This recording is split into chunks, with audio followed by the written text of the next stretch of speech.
Assalamualaikum warahmatullahi wabarakatuh. Selamat datang kembali di channel Cipta Cerita Daily.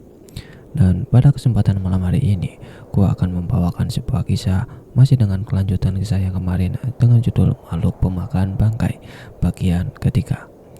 Tapi sebelum masuk ke inti ceritanya, alangkah baiknya bagi kalian yang belum subscribe channel ini, kalian bisa bantu kami dengan mengklik tombol subscribe yang ada di bawah ini agar channel kami menjadi semakin lebih berkembang dan kami menjadi semakin lebih bersemangat dalam membawakan konten-konten kisah horor buat kalian.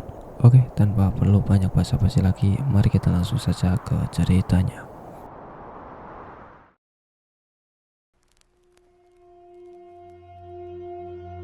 Lolong serigala melengking lirih di bukit-bukit waktu pintu pondok berkeruyut terbuka. Gadis semampai yang cantik itu tegak di ambang pintu, memandang ke dalam dengan kain kafan yang diselendangkan menutupi tubuhnya yang tampak amat kontras dengan latar belakang batu-batu nisan yang hitam serta langit biru berbulan redup. Tukar menggeliat. Ia terpesona sesaat, bangun, kemudian duduk berjuntai di pinggir dipan. Mulutnya terkatup rapat. Tadi aku ke bawah. Gadis itu bergumam lunak. Kau tidak menungguku dekat kuburku. Mengapa? Tukar berpaling, memandang celah pada dinding batu lewat pundaknya. Lalu ia berpaling lagi, membalas tatap mata si gadis. Kata-katanya terdengar tajam.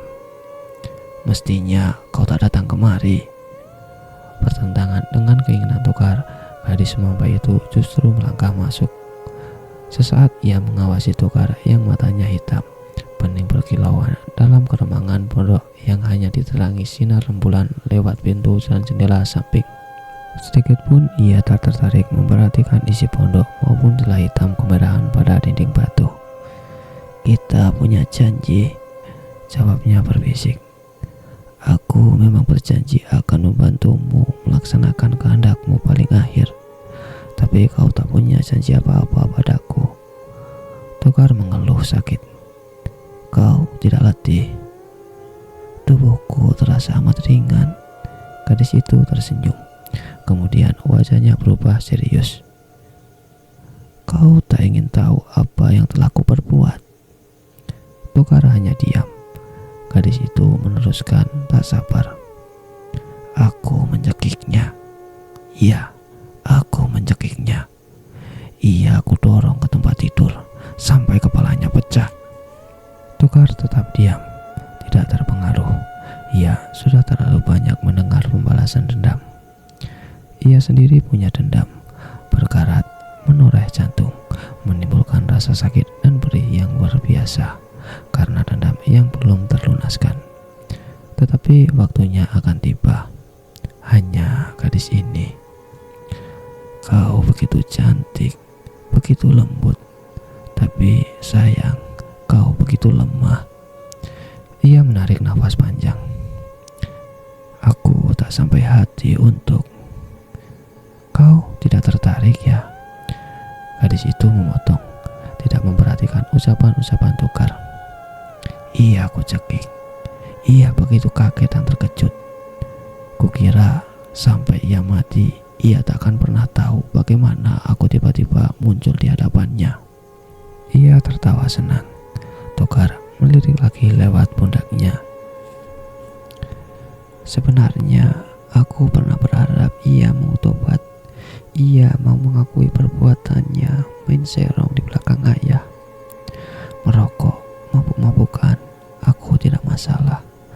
Tapi ia mulai main surat-suratan dan dengan berani menerima kendakannya di tempat tidur manakala ayah tidak di rumah. Aku maklum, ayahku sudah tua, sudah mulai lemah. Mestinya kuusir saja perempuan terkutuk itu dari rumah. Tapi ayah begitu perasa. Ayah teramat mencintai dia. Perempuan itu sendiri tak pernah menyakitiku. Tetapi sekali ia melakukannya, ia langsung. Astaga. Justru selama 6 tahun perkawinannya dengan ayah, aku dapat menutup mulut. Pergilah. umam seraya memandang lewat pintu terbuka. Masih gelap di luar. Matahari akan muncul 2 atau 3 jam berikutnya. Sinar itu akan menerangi bukit-bukit, memanasi puncak gunung batu karang, merembes masuk ke dalam lewat lubang-lubang alam di sekeliling gunung. Matahari itu akan menyengat, kemudian membangunkan makhluk yang bersembunyi di lorong-lorong gelap dalam celah hitam kemerahan itu. Gadis semampai itu tertegun, meski kulitnya pucat tak berdarah, kecantikannya tak pernah hilang. Kau tak tertarik ya mendengar apa yang kau perbuat pada dia? Ia bertanya kecewa. Aku tertarik. Lantas, kau harus segera pergi. Mengapa? Jangan banyak bertanya. Tukar menatap gadis itu. Kebimbangan mulai tampak di balik sinar matanya, bercampur semacam keinginan yang terpendam, keinginan seorang laki-laki yang telah lama hidup sendirian dan telah lama tidak menikmati apa yang dinikmati laki-laki normal yang lain. Sungguh, tadinya aku, tapi kau begitu cantik, begitu lembut. Ia mengulangi apa yang ia ucapkan dengan tulus hati. Aku telah membunuh, aku telah berdosa, ucap si gadis memprotes. Memang. Jadi aku jahat, aku kejam. Kau tetap lembut dan cantik, Neng. Tukar mencoba menghibur. Tiap manusia memiliki sifat-sifat jahat di samping sifat-sifat baiknya. Pada waktu-waktu tertentu, keinginan berbuat baik akan dikalahkan oleh sifat-sifat jahat yang bersembunyi menunggu kesempatan. Kesempatan itu akhirnya datang pada saat norma-norma dan kesadaran pemiliknya mulai hilang. Apalagi kalau benar-benar hilang. Tukar menatap tajam ke gadis di depannya. Apa yang kau perbuat malam ini bukan karena keinginan jiwamu yang murni. Hanya suatu kebetulan saja sifat-sifat jahatmu keluar sebagai pemenang dengan bantuanku. Iya, aku berterima kasih, kata gadis itu senang. Dengan bantuanmu, kebahagiaan ayahku tak lagi terancam. Perempuan itu telah menerima hukumannya. Tetapi terima kasih tidak cukup hanya dengan ucapan-ucapan kosong. Sekarang balas gadis itu yang menatap tajam. Ketika kau bangkitkan dari kubur, kau pernah bilang kan kau menghendaki balas jasa. Aku sudah melupakannya. Tukar mengibaskan tangan, tetapi hatinya mulai goyah. Kelakiannya perlahan-lahan runtuh. Ia memandang gadis itu takut-takut. Kemudian, keinginanku kelewat banyak. Katakanlah, ini akan sangat memalukan, menyakitkan. Aku rela, meski aku menghendaki tubuhmu tanpa rohmu pergi meninggalkannya. Gadis itu meluruskan punggungnya kaget. Aku apa? Tetapi ia terkakap. Karena itu, pergilah, nyala dari mukaku sekarang juga. Tokar mengerang. Hatinya sakit, jiwanya sakit. Ia mengingini gadis itu, tetapi ia juga terlalu berdosa oleh keinginan yang mantul dari seluruh tubuh penampilan perempuan di depannya. Ia berperang batin antara keinginan untuk menghancurkan si gadis dengan keengganan menjamah dan mengotorinya. Aku tak akan pergi, jawab ketus itu membuat Tokar terkejut sendiri. Aku tak akan pergi sebelum aku membalas kebaikanmu. Dan dengarkan ini. Aku telah mati, bukan? Tak ada yang perlu kurisaukan lagi. Seperti halnya kalau aku masih hidup. Setelah apa yang kulakukan terhadap ibu diriku, kukira aku ini sama saatnya dengan engkau sendiri. Apa artinya norma-norma susila untuk orang yang sudah mati? Napas gadis itu tersenggal-senggal. Ia berhenti sebentar, membiarkan nafasnya tenang kembali. Lalu, "Kau ingin sekarang?" Ia bertanya dalam bisikan lembut, menggoda. Togar hanya diam saja. Hasrat seksualnya tampil sebagai pemenang di urutan pertama. Ya, ia hanya diam dan diam selama gadis itu membungkuk sedikit untuk menciumnya, kemudian mendorong tubuhnya sampai terbaring di depan. Kain kafan yang menutupi tubuh halus yang pucat kebiruan itu tahu-tahu saja telah tanggal. Dan ketika kulit mereka bersentuhan, Togar tiba-tiba berubah ganas. Ia meraup tubuh motok semampai itu bagaikan orang kelaparan yang tiba-tiba disodori hidangan yang lezat cita rasanya. Lolong serigala bergema lagi, tinggi, menyayat. Batu-batu nisan tegak semakin kaku, terpaksa menjadi saksi bisu. Kemudian hanya tinggal desa-desa berbaju. Liar, lolong serigala semakin sayup, dan sayup, lalu lenyap sama sekali. Bias pagi yang kelabu menari-nari di ambang pintu. Kelelawar bertempik sorak pulang ke sarang. Burung hantu berkumandang lagu sumbang sejenak terdiam membisu. Togar mengenakan kain sarungnya seraya bangkit dari tempat tidur. "Matahari akan segera terbit," ia berbisik. "Pergilah." Sosok telanjang di depan tak bergerak-gerak. "Kau masih menghuni tubuhmu kah?" Togar memegang. Kelopak mata yang pucat di wajah gadis itu terbuka sedikit. "Iya, aku masih di sini," sautnya lemah. "Pergilah cepat, selagi kegelapan masih bersisa di muka bumi. Pergilah, kumohon." Ia terdiam waktu kelopak mata yang terbuka itu bergetar halus. Roh yang empu jasad itu akan segera berlalu. Togar menggapai tangan yang lembut dingin itu lalu berkata getir, "Sebelum kau berkumpul kembali dengan roh-roh penguasa kegelapan, terimalah permintaan maafku berawan suci. Tak pernah aku berpikir sampai kau mati, kau tetap masih mempertahankan kegadisanmu." Tak ada sautan, yang ada hanya getaran-getaran yang semakin lama semakin lemah. Saat getaran itu terhenti, tangan yang digenggam Togar terasa semakin dingin, semakin kaku, semakin biru. Bau busuk bangkai yang telah tersisa-sisa mengaroma di pondok itu. Angin pagi yang masuk lewat pintu diiringi lidah matahari yang menggapai-gapai, menerbangkan bau busuk itu ke celah-celah besar yang menganga pada dinding batu. Beberapa saat tak terjadi apa-apa. Lantas bersama naiknya matahari semakin tinggi, kegelapan yang menghitam di dalam celah mulai bereaksi. Cahaya merah yang tadinya samar, menit demi menit semakin jelas dan jelas. Kegelapan yang hitam perlahan-lahan berganti dengan siluet merah membakar.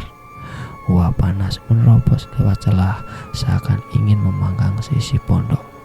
Togar sampai terlonjak. Ia bergerak ke pintu, mundur, sampai kakinya membentur batu nisan di belakangnya sehingga ia terduduk. Wajahnya tidak memperhatikan kaget maupun sakit, tak pula ia mengeluh. Dengan mata terbentang lebar dan mulut terbuka mencari udara segar, ia memperhatikan apa yang terjadi di dalam pondok.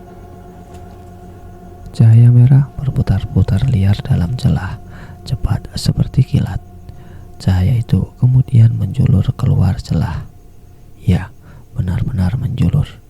Tak ubahnya lengan yang dapat mengulur sepanjang-panjangnya. Merah menyala dengan jari jemari yang juga mulur, juga merah menyala. Cahaya yang ganjil itu langsung merangkak ke depan, merayapi tubuh mayat yang terkuai di atasnya, mulai dari ujung kaki sampai ke ujung rambut. Tiap kali cahaya itu menyentuh bagian yang satu lalu pindah ke bagian yang lain, tiap kali terjadi pula perubahan pada tubuh mayat, baik kulit, kuku, bulu-bulu, rambut, apalagi daging dan semua bagian organ tubuh yang lunak, hilang lenyap dan sekejap sirna tak membekas. Pada saat cahaya merah berbentuk tangan-tangan ganjil itu bergerak mundur dan kembali menyelinap masuk ke dalam celah dinding batu, yang tertinggal di atas dipan hanyalah tengkorak kepala serta tulang belulang yang berserakan. Tukar bangkit dari gundukan kuburan tua tempat ia terduduk. Meringis sebentar, baru sekarang ia merasa sakitnya. Masih meringis, ia kemudian berjalan tertatih-tatih masuk ke dalam pondok. Dari lubang besar berupa celah pada dinding batu yang sekaligus merupakan dinding belakang pondok, tak terdengar suara apapun juga. Kegelapan kembali menghitam di sana, berbias merah yang samar. Takut-takut ia menatap ke dipan. Tengkorak itu berkelimang ke pojok dipan. Mungkin sempat terbentur ke dinding. Tulang belulang kerangka berserakan tak karuan. Di lantai tanah terlempar salah satu tulang paha dan sepotong tulang belikat. Jasad itu, andai kata masih hidup, tentulah merasakan azab sengsara yang luar biasa ketika dimakan habis oleh makhluk berupa cahaya yang bersembunyi di balik dinding batu itu. Terbayang betapa indah dan lembut pemilik semua itu ketika masih utuh jasadnya. Terkenang pula nikmat mempesona yang ia persembahkan pada Tokar dengan pasrah penuh penyerahan. "Aku tak akan pergi sebelum aku membalas kebaikanmu," katanya. Padahal roh gadis itu dapat saja pergi meninggalkan jasadnya tatkala Tokar mengutarakan keinginannya yang memalukan. Penjaga kubur itu gemetar. Kesan dalam yang ditimbulkan si gadis tiba-tiba membangkitkan amarahnya. Ia berpaling ke lubang celah, menatap dengan perasaan tertekan, kemudian berteriak lantang, "Maut merah!" Tak ada reaksi. Celah tetap sepi, gelap kemerahan. "Maut merah, kau dengar aku? Jawablah." Bias merah dalam kegelapan itu hidup mati sebentar. Tak terdengar suara nyata pada telinga biasa. Namun melalui semacam telepati batin, Tokar dapat menangkap suara sautan serak, parau dan kesal. "Ada apa? Masih bertanya ada apa?" teriak Tokar. "Apa kau sudah kenyang? Terkutuk." Bias merah itu hidup mati dengan cepat. Lalu, "Lunakkanlah suaramu sedikit. Jangan buat aku marah. Aku tak peduli." "Kau harus." Suara gaib itu berbisik tajam memperingatkan. Sebelum Tokar membantah, ia dengar suara tawa lunak disusul tuduhan mengejutkan. "Apakah kau telah jatuh cinta kepada pemilik jasad yang kini tinggal tulang belulang itu? Hah?" Seketika Tokar tercengah. Aku. Kau tertarik padanya? Kau terpesona?" Suara gaib itu menuduh lebih tegas, lebih keras. "Apa kau tahu, andai kekasihmu, kalau ia ketahui cintanya telah kau hianati? Sadarkah pula engkau bagaimana jiwanya yang tersiksa apabila ia tahu kau telah meniduri perempuan lain? Dan bukanlah seorang dua. Ingatlah itu. Belasan, puluhan, ratusan. Siapa tahu malah sudah lebih dari 1000 orang. Ingat jumlah yang tepat selama 30 tahun berlalu." Tokar terdiam dan suara gaib itu menjawabkan untuknya. 1207, Tokar. 1207 ditambah yang barusan menjadi 1208. Daya tahanmu memang luar biasa. Kemampuanmu juga sangat mengagumkan. Tapi ingat, semua itu berkat bantuanku. Dan mereka gadis-gadis, janda-janda muda, perempuan-perempuan hamil. Hentikan kan? Iya. Lalu sepi. Togar mengerang sakit lalu. Kau masih di sana? Ia bertanya. Sekarang ia mulai melunak. Takut-takut mirip seorang anak yang bersalah tiba-tiba harus mengaku kepada bapaknya yang bertemperamen angker. Hidup saya mati kemerahan itu dan Togar menjelati bibirnya yang kering, menarik nafas berulang-ulang. Setelah ketegangannya mengendur, ia mendehem beberapa kali, mengambil hati. Seterusnya ia memohon, izinkan aku melihat kekasihku. Nanti. Aku mau sekarang juga. Nanti. Ku bilang nanti.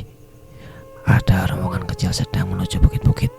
Lakukan tugasmu baik-baik sebelum mereka melihat hasil perbuatanmu.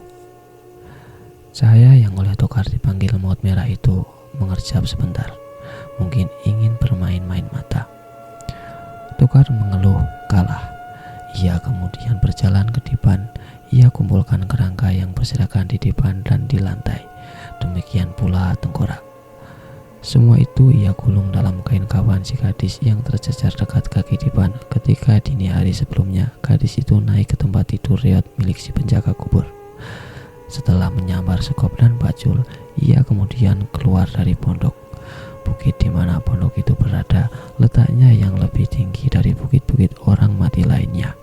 Selayang pandang, ia meninjau ke kaki gunung. Maut merah benar. Serombongan kecil bersepeda motor baru saja lenyap di hutan-hutan, menempuh jalan satu-satunya ke tempat pemakaman umum itu. Mereka akan tiba dalam tempo setengah jam lagi, karena sepeda motor lebih cepat dan mudah melalui jalan berbelok-belok yang mendaki. Dalam setengah jam itu, Togar telah menanam tengkorak dan kerangka si gadis di tempat semula menutupi kuburan itu serapi mungkin, seolah-olah belum pernah dijamah. Bunga rampai yang kotor berlumur ia buang jauh-jauh, dan yang masih bersih kemudian ia taburkan di sekeliling kuburan. Tonggak nisan yang tumbang ia panjatkan dalam-dalam. Puas melihat hasil pekerjaannya, Togar pergi ke bukit landai yang letaknya lebih tinggi. Batu-batu karang yang menjulang di puncak bukit itu menghalangi sinar matahari dari sebelah timur. Si penjaga kubur mengambil tempat di bagian yang teduh, duduk bersila seraya menyantap makanan ringan yang sengaja ia bawa dari pondok. Bekal itu berupa lontong dan daging dendeng kering, sebagian dari upahnya pada malam penguburan kemarin siang. Togar telah selesai makan dan baru saja menyelus batang rokok waktu rombongan kecil itu tiba di bukit-bukit orang mati. Mereka mengendarai 5 buah sepeda motor dengan berbagai merek. 3 berboncengan, 2 yang lain sendiri-sendiri. Masing-masing parkir kendaraan sembarangan saja, tak beraturan. 4 orang pemuda dan 3 gadis melangkah di antara petak-petak makam atas petunjuk seorang laki-laki yang umurnya lebih tua, langsung menuju kuburan yang baru saja sudah dirapikan Togar. Laki-laki terakhir terus mendekati bukit. Ia berpakaian seragam abu-abu dan jalan yang ia tempuh jelas menuju pondok kediaman Togar. Si penjaga kubur tak segera menegur. Toh, laki-laki berseragam itu akan lewat dekat tempatnya duduk di bawah lingkungan batu-batu karang yang menjorok itu. Tak heran betapa orang tadi terkejut setengah mati saat muncul dari balik batu besar yang lainnya. Iseng-iseng Togar menggoda. Manusia, mau kemana? Ini Mbah. Togar membuat suaranya sebesar mungkin, tersentak-sentak, menyeramkan. Hampir saja orang yang malang itu membalik untuk mengambil langkah 1000 kalau ia tidak keburu melihat si penjaga kubur. Togar menyeringai senang. Sementara laki-laki itu sempat pucat dan menyumpah serapah, kemudian balas menyeringai kecut. Dasar kau, kukira siapa? Ia menyapa masih gemetar. Sementara itu Togar tertawa lunak. Tak ada hantu yang kelayapan di siang-siang bolong, Kodir. Apa kau perlu bantuanku? Iya, aku perlu bantuanmu. Laki-laki bernama Qadir itu bergerak ke tempat Tokar duduk, tetapi tidak terlalu dekat. Tak pula ia ikut duduk. Ia tetap berdiri seraya mengawasi Tokar dengan waspada. Siapa tahu yang ia lihat itu benar-benar hantu yang menjelma sebagai penjaga kubur. Tas yang dibawanya ia pegang kuat-kuat. Tokar mengabaikan kekhawatiran orang itu, memandang ke bawah bukit. Siapa mereka itu?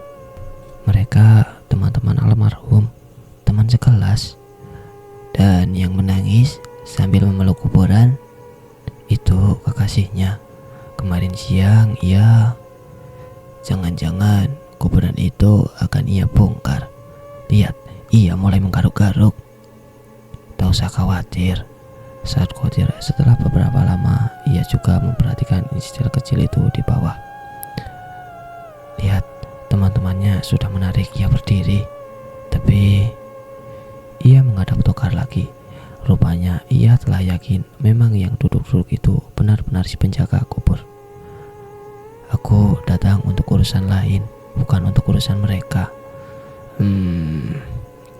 Tokar menyodorkan bungkusan lontong yang masih utuh. Mau makan? Tidak, terima kasih. Ini kau sendiri yang kirim kemarin pagi. Tenang, tak kucampur dengan daging-daging mayat kok. Rungkut Tokar setengah berseloroh, setengah menghina. Tak pernah ada orang yang mau bertemu dengannya selama 30 tahun ini mau makan bersama dia. Duduk di dekatnya pun enggan.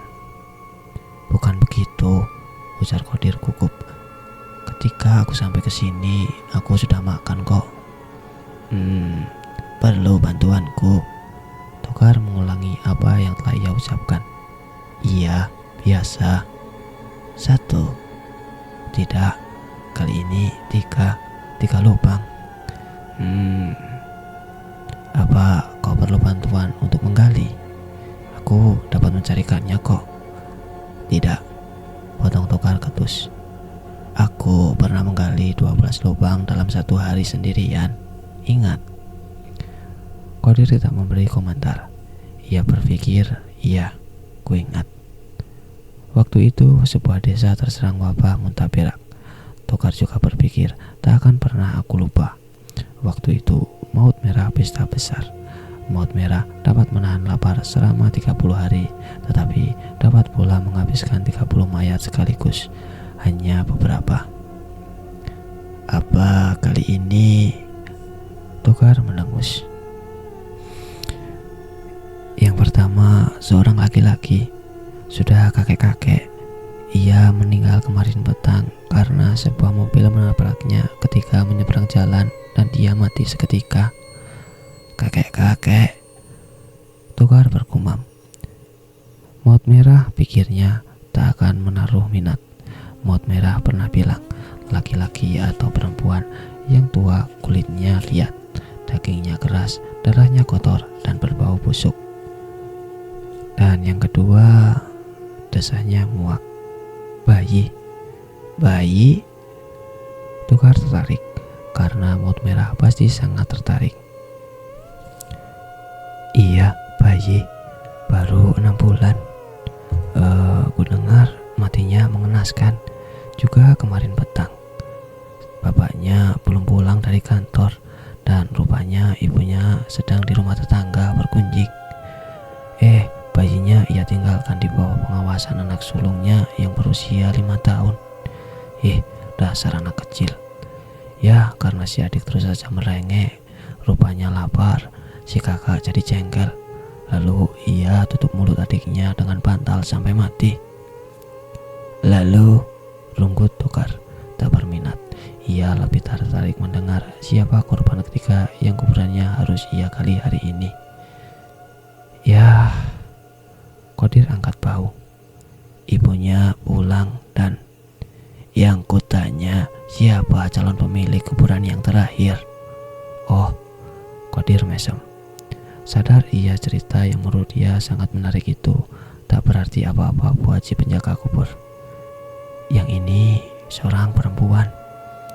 Tokar sudah tahu seorang perempuan. namun ia bertanya juga supaya lebih yakin. Matinya? Qadir mengawasi Togar, kemudian berpaling mengawasi orang-orang yang tadi datang bersamanya. Di bawah, tampak ketujuh orang-orang muda itu tengah meninggalkan kuburan. Mereka naik sepeda motor masing-masing. Yang tadi meraung-raung tanpa malu karena datangnya naik sepeda motor sendirian, pulangnya diboncengan salah seorang temannya. Pemuda dan gadis-gadis itu segera berlalu. Tak menoleh-noleh apalagi ke belakang, juga tak melambai pada Qadir yang tengah ikut mengantarkan mereka ke tempat ini. Mungkin mereka telah melupakan dia sama sekali. Qadir tak kecewa, ia maklum. Tetapi jelas ia tak mengerti apa yang ia ceritakan ketika ia menjawab pertanyaan si penjaga kubur, seraya terus menatap lurus ke makam yang baru ditinggalkan orang-orang muda tadi. Perempuan itu, ibu tirinya gadis yang terkubur di sana. Qadir menunjuk ke bawah. Ia mati tadi malam, mengerikan. Ia berkedip sebentar, seolah ia sendiri mengalami atau paling tidak melihat peristiwa itu dengan kepala matanya sendiri. Entah apa sebab-sebab kematiannya, mungkin jantung, mungkin syok karena ditinggal mati anak tirinya. Tapi banyak orang bilang ia mati karena dicekik arwah anak tirinya itu, atau ya mencekik leher sendiri karena didatangi arwah itu. Dan ya macam-macam lah cerita orang. Kasihan suami dan anak-anaknya yang masih kecil. Baru kemarin siang mereka menguburkan si gadis. Sekarang sudah pukul 11. Aku yakin. Tugas Togar acuh tak acuh, seraya tengada mengawasi langit, kemudian memperhatikan bayangan batu karang di depan mereka. Oh iya, Qadir mesem lagi, sadar kehadirannya tak lagi dikendaki. Oh ya, sebelum lupa, katanya seraya menyodorkan tas plastik yang dari tadi ia pegang. Ini, Pak Lurah menitipkan ini, anggap saja untuk mewakili 3 keluarga. Ini ada sedikit makanan, beberapa bungkus rokok, dan ia kemudian merogoh saku kemeja safarinya, mengeluarkan selembar amplop tertutup. Ini tak banyak, 1.200 perak, tetapi kami berharap kau mau menerimanya dengan ikhlas. Togar tidak menyambut pemberian itu seketika, maka Qadir meletakkan tas plastik di tanah dan memasukkan amplop ke dalamnya. Kau yakin tak perlu dibantu? Ia bertanya. Togar tak menjawab. Tak perlu dibantu. Pertanyaan itu toh hanya sekedar basa-basi. Dan memang setelah sisa-sisa menunggu jawaban, Qadir lantas pamit dan berjalan tertekun-tekun menuruni bukit. Tiba-tiba di dekat batu besar dari mana ia tadi muncul, Qadir berhenti, membalikkan tubuh, berpikir sebentar, lantas menyeringai ke arah Togar yang masih duduk mematung di tempatnya semula. Simpananmu tentunya sudah segudang ya, Qadir nyeletuk. Togar tidak memperlihatkan reaksi apa-apa di wajahnya. Untuk apa semua uangmu, Togar? Barulah Togar menoleh. Tampak ia tak suka oleh pertanyaan itu, sehingga Qadir diam-diam menyesal. Belum sampai 2 tahun ia bertugas sebagai utusan lurah menemui si penjaga kubur, menggantikan petugas yang lama dan sudah pindah ke kota lain. Selama 2 tahun lalu, Qadir sudah ratusan kali bertemu Togar, berbicara dengannya, namun belum pernah punya keberanian untuk menyinggung soal yang tampaknya sepele itu. Suara Togar datar-datar saja ketika akhirnya ia menjawab, orang tak dapat hidup tanpa uang, bukan? Qadir berpikir, sudah saja pembicaraan itu. Si penjaga kubur bisa saja marah, namun mulut usilnya tak mau berhenti. Hatinya tidak puas menerima jawaban tadi, mendorong mulutnya untuk bertanya lagi. Kukira kau tak pernah mempergunakannya. Bukankah kau tak pernah turun gunung? Iya, memang tidak. Togar memberengut masam. Mereka pernah ngusir dan memperinahkan aku. Qadir sudah sering mendengar cerita-cerita mengenai apa sebabnya Togar memilih tinggal di lereng gunung yang angker dan kini dijadikan lokasi pemakaman itu. ia merasa tidak perlu mengomentarinya. Maka ia kembali pada pertanyaan pokok. Jadi uangmu tak pernah dibelanjakan? Tidak. Diapakan? Ya, dikumpulkan. Begitu. Togar tertawa, berusaha bersikap ramah. Tidak banyak orang yang mau berdekatan dan berbicara lama-lama dengannya. Lantas, tetapi jangan coba-coba mendekati laci uangku, Kodir. Kodir lantas tertawa. Ia juga pernah mendengar kabar telah 2-3 kali pencuri merayangi bukit-bukit orang mati. Ada yang dengan maksud menggali kuburan tertentu untuk tujuan tertentu pula. Ada pula yang rupanya mengetahui Togar punya simpanan uang dan ingin mengetahui sudah berapa banyak uang simpanan penjaga kubur. Mereka rupanya sudah nekat, tak percaya tahayul, meremehkan kisah-kisah seram yang menyelimuti perbukitan di lereng gunung Batu Karang itu. Dan mereka tak pernah kembali. Penduduk kemudian menemukan kerangka-kerangka mereka di beberapa bagian hutan. Diambillah keputusan pencuri-pencuri sial itu mati diterkam binatang buas. Akan tetapi teman-teman si pencuri menyebarkan rasa desus. Katanya mereka kawan-kawannya mati di bukit-bukit dan tulang belulangnya dibuang ke hutan-hutan. Tak ada yang mencurigai Togar sebagai pelakunya. Peristiwa semacam itu sudah acap kali terjadi, jauh sebelum Togar menatap di lereng gunung yang angker itu. Apa masih ada yang ingin ditanyakan? Kodir tersentak. Tidak. Kau harus kerja. Aku demikian pula. Togar tersenyum mengusir halus, dan Kodir mengebut menuruni bukit seolah-olah ada hantu yang memaksa ingin ikut di boncengan sepeda motor tuanya. Si penjaga kubur mengeluh. Ia selalu merasa sakit hati kalau ada orang yang meninggalkan dia dengan perilaku seperti itu. Tetapi ia tak dapat berbuat apa-apa. Ia juga sudah pernah berniat mau kabur secepatnya meninggalkan perbukitan ini. Tapi ia dan kekasihnya telah melakukan kesalahan yang fatal. Dan sejak itu ia tak mungkin kabur kemanapun juga. Tidak tanpa kekasihnya ikut serta. Dipandanginya kantong plastik di tanah. Tanpa membukanya, ia sudah tahu apa isinya. 2-3 bungkus lontong, dendeng atau ikan kering, mungkin juga sebungkus pecel atau rujak. 3 lubang kubur harus ia gali. Jadi paling tidak dalam kantong plastik itu terdapat pula beberapa bungkus rokok. Amplop isinya sudah disebutkan Kodir.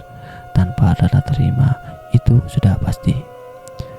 Dan Togar tidak pernah tahu berapa sebenarnya upah yang harus ia terima, tetapi dititipkan lewat orang lurah desa yang wilayahnya termasuk juga lereng gunung itu. Ia tidak tahu dan tak pernah mau tahu. Setiap orang akan menerima bagiannya. Soal halal atau tidak terserah pandangan masing-masing. Dan Togar tidak pernah menuntut haknya yang telah hilang pada saat ia memutuskan untuk menyetubuhi sang kekasih penduduk desanya yang menganggap itu perbuatan zina dan zina harus diberi hukuman berat. Togar mengurut dadanya yang terasa sakit. Ia lalu menyambar sekop dan pacul, berdiri mengawasi bukit-bukit yang letaknya naik turun dengan teratur itu, seolah bukit-bukit pasir di tengah gurun dan batu-batu atau tonggak-tonggak nisan itu sebagai bunga kaktusnya.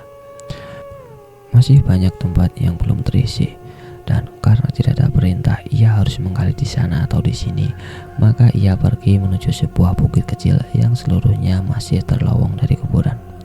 Keluarga kakek-kakek itu tak akan memprotes. Begitu pula keluarga si bayi yang mati karena bantal. Tetapi keluarga perempuan yang sekali dalam hidupnya pernah berkelar sebagai ibu tiri itu mungkin akan. Protes mereka akan dijawab Togar dengan kata-kata, "Aku tak diberi perintah," atau "lupa diberi perintah." Ia tidak perlu memberitahu mereka dengan menggali kuburan baru di samping kuburan si gadis yang dimakamkan 1 hari sebelumnya. Roh-roh anak dan ibu tiri itu tidak akan pernah hidup tentram. Mereka akan saling cakar, saling ingin membunuh. Mesti mereka kedua-duanya telah mati, dan kedua-duanya telah pula saling membunuh. Togar tertawa kering, lalu mulai menggali. Suasana berkabung yang berlangsung sore hari di bukit kecil itu begitu semrawut. 3 keluarga beserta sanak famili, kenalan-kenalan, tetangga-tetangga, dan para pengiring lainnya bergabung di satu bukit. Jarak waktu kedatangan mereka tidak berbeda jauh, jadi tak heran mereka saling bertemu satu sama lain, saling bertukar cerita, saling mengucapkan bela sungkawa, saling bertangis-tangisan, saling menghibur, dan saling macam-macam. Benar-benar kacau, benar-benar hiruk pikuk dengan doa yang campur aduk. Tukar hanya memperhatikan. Ia duduk sendirian di dekat sebuah batu besar dari mana ia dapat mengawasi ketika kuburan yang akan diisi, sehingga ia tahu kuburan mana yang lebih dulu harus ia tutup. Tenang-tenang saja ia menghisap rokoknya, batang demi batang. Sesekali ia terbatuk-batuk kering. Sesekali pula ia tersenyum memperhatikan beberapa semrawut dan lucunya suasana berkabung di bukit itu. Ia memang sengaja menggali di tempat yang berdekatan. Ia sengaja berharap suasana jadi demikian menggelikan buat dirinya. Ia merasa berhak karena itulah hiburan satu-satunya yang ia peroleh dari mereka-mereka yang masih hidup, namun menganggap ia sendiri, Tukar, telah lama mati. Tas berisi makanan dan uang upahnya ia letakkan di tempat terlindung. Percaya dalam suasana yang penuh ratap tangis dan doa-doa suci itu masih ada tangan-tangan jahil yang mencari kesempatan dalam kesempitan. Jadi hari ini ia akan mengantongi 1.200 rupiah lagi. Berapa banyak sudah uang yang terkumpul di kotak plastik di bawah tempat tidurnya? Tidak pernah ada lembaran 5 atau 10 ribuan yang ia terima. Kalau tidak ribuan, ia 500-an, dan paling banyak uang recehan. Sangat sedikit bila dihitung satu kali terima, tetapi kalau dihitung yang ia terima selama 30 tahun, ya, bila tiba waktunya, ia akan turun gunung sebagai orang kaya raya. Ia akan membawa kekasihnya serta pergi ke kota atau pindah ke daerah lain, karena ia dan kekasihnya membenci desa mereka yang kini telah menjadi kota besar itu. Mereka berdua akan membeli tanah, membangun rumah, punya mobil, sawah, atau kebun cengkeh. Kemudian mereka menghadap Bengkulu, kemudian lagi punya anak-anak. Tetapi Tukar sudah menginjak usia 50 tahun depan. Ia sudah tua renta, kotor, menjijikkan. Sedang kekasihnya seperti seringkali ia saksikan tiap kali Maut Merah memberinya izin, masih tetap seperti semula, muda, cantik, penuh pesona, molek menggiurkan. Waktu tidak ikut berlalu bersama kekasihnya.